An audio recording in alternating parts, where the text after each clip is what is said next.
छत बचाने के बाद 1000 किराया आप लोगों को देना पड़ेगा, इसीलिए हम निजीकरण के विरोधी हैं।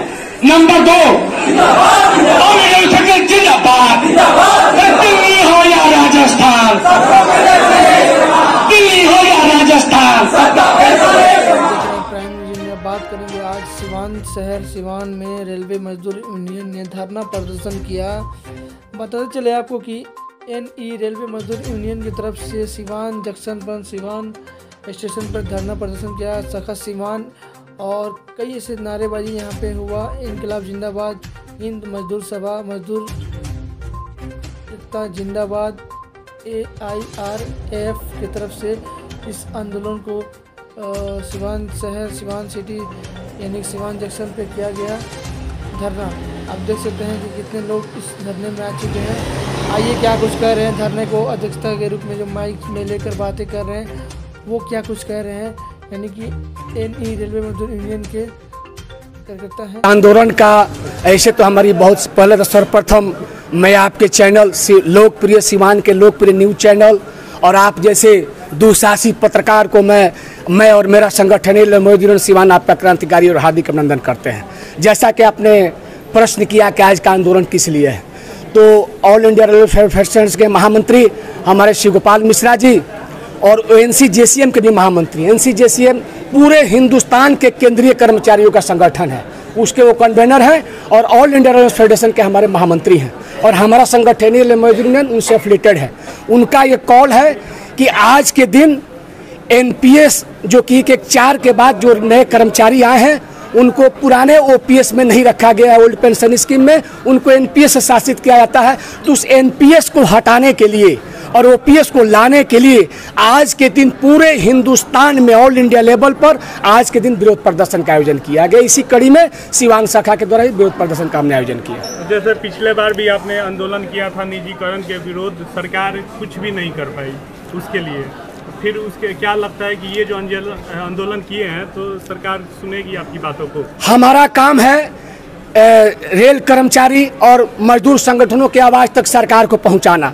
सरकार तो आज बहुमत के नशे में इतनी चूर हो गई है कि विपक्षी दलों की बात नहीं सुनती है। वो तो अध्यादेश लोकसभा में बिना बात के अध्यादेश पास करा लेती है, लेकिन हम चूंकि ट्रेड यूनियन से जुड़े हुए हैं, हमारा काम मजदूरों की आवाज़ को संगठन के पास पहुंचाना है। हम अपनी काम कर रहे हैं सरकार को। और ये आपको बता दूं कि संघर्ष के बाद जीत होती है और अवश्य होती है। ताज़ा उदाहरण आपके सामने पटना में जब छात्रों नौजवानों ने अंगड़ाई ली थी तो छात्रों नौजवानों की जीत हुई। किसान आंदोलन हुआ, उसमें 750 किसान शहीद हुए, अंततः गोतवा किसान की जीत हुई। हम भी संघर्ष कर रहे हैं, हमें पूरा और पूरा विश्वास है कि हमारी जीत होगी और NPS को सरकार को वापस लेना होगा, क्योंकि इसी कड़ी में कांग्रेस शासित 2 प्रदेश राजस्थान और छत्तीसगढ़ में उन्होंने NPS को वापस कर दिया, OPS लागू कर दिया और ये आंदोलन पूरे देश में प्रचंड ज्वाला के रूप में धधक रहा है और इसमें सरकार को झुकना पड़ेगा। चलिए परिचय दे दीजिए। मैं विनोद रंजन, शाखा मंत्री एनई मजदूर सिवान। क्या लगता है ये सरकार ये आपकी बातों को सुन पाएगी? सरकार बिल्कुल सुनेगी, उनको सुनना पड़ेगा। हमारी आवाज़ बुलंदी के साथ पहुंच रही है और उनको मजबूर होकर सुनना पड़ेगा। मेन मुद्दा क्या है? मेन मुद्दा है NPS को ख़त्म करके OPS लागू करना। NPS 1/2004 से न्यू पेंशन स्कीम जो है वो कर्मचारियों के लिए लागू की गई थी, जो अंश आधारित है। उनके वेतन से और उनके DA से 10% कटौती करके और उसको बाजार प्रतिभूति यानी शेयर मार्केट में लगाया जाता है। और जिसका खामियाजा अब एक बात आप बताइए कि आज के डेट में सरकार EPF पर जो OPS के अंतर्गत शासित हैं उनको 8.1 इंटरेस्ट दे रही है और वही NPS पर इस वर्ष का जो इंटरेस्ट रेट है वो 6.2 है। तो इसकी गारंटी सरकार को लेनी होगी कि हमारा पैसा से उद्योगपति राज करेंगे और कर्मचारी प्रताड़ित होंगे, ऐसा तो चलेगा नहीं। तो सरकार को ये सुनना पड़ेगा, हमको मिनिमम गारंटी दे वो कि OPS लागू करना है तो करना है। अगर सरकार आपकी बातों को नहीं सुनती है तो आपका अगला कदम क्या होगा? सरकार अगर हमारी बात नहीं सुनती है तो हम लोग चरणबद्ध तरीके से हड़ताल की ओर अग्रसर होंगे। हाँ, ये चूंकि हमारे मतलब पेट का सवाल है, हमारे भविष्य का सवाल है और इस पर हम गंभीरता से एकदम मतलब ले रहे हैं इसको। परिचय दे दीजिए। मैं अभिषेक कुमार, ज्वाइंट सेक्रेटरी नरमू सिवान शाखा। पेंशन एक समान, आप निजी करते हैं। और जैसा कि हमारे ज्वाइंट सेक्रेटरी कॉमरेड अभिषेक ने कहा कि आप नौजवान हैं, नौजवानों ने जब जब इस देश पर कितना लाइन धूल फूका है, इस देश का सत्ता परिवर्तन हुआ है। अभी कुछ दिन पहले जब पटना में सड़कों पर हमारे छात्र और युवा जो प्रदर्शन किए, और प्रदर्शन में आपकी जीत होती है, चाहे छात्र युवाओं की जीत हो या किसानों की जीत हो। इसलिए हमें भी है कि हम एनपीएस को लेकर के ये कैसे विडम्बना है भाई कि हम 40 बरस अपना नौकरी करते हैं लेकिन पेंशन हमको नहीं मिलता है।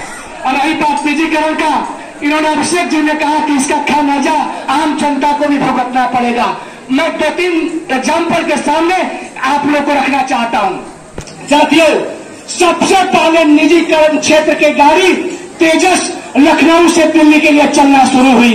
आपकी जानकारी के लिए बता दें कि तेजस का किराया लखनऊ से दिल्ली AC 3 का 1800 रुपया था, और जो भारत की शताब्दी एक्सप्रेस है उसका AC 3 किराया 800, जो कि 5 स्टॉपेज में चल के भी मात्र 5 मिनट या 10 मिनट विलंब से पहुंचती है। तो निजी क्षेत्र में जाने के बाद 1000 किराया आप लोगों को देना पड़ेगा। इसीलिए हम निजीकरण के विरोधी हैं।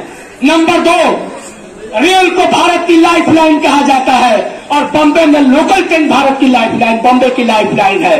अडानी की जो रेल चलती है, आप लोग को नहीं जानकारी होगी, 4 से 5 रुपया पर किलोमीटर ट्रेन उसका किराया है, उसका लोकल ट्रेन का। और हमारे रेल का किराया कितना है आप लोग को जानकर ताजुब होगा, 15 से 20 पैसा पर किलोमीटर। अंदाजा लगा ले कि 20 किलोमीटर जाना होगा तो आपको रेल से कितना देना होगा और उसके कितना देना होगा।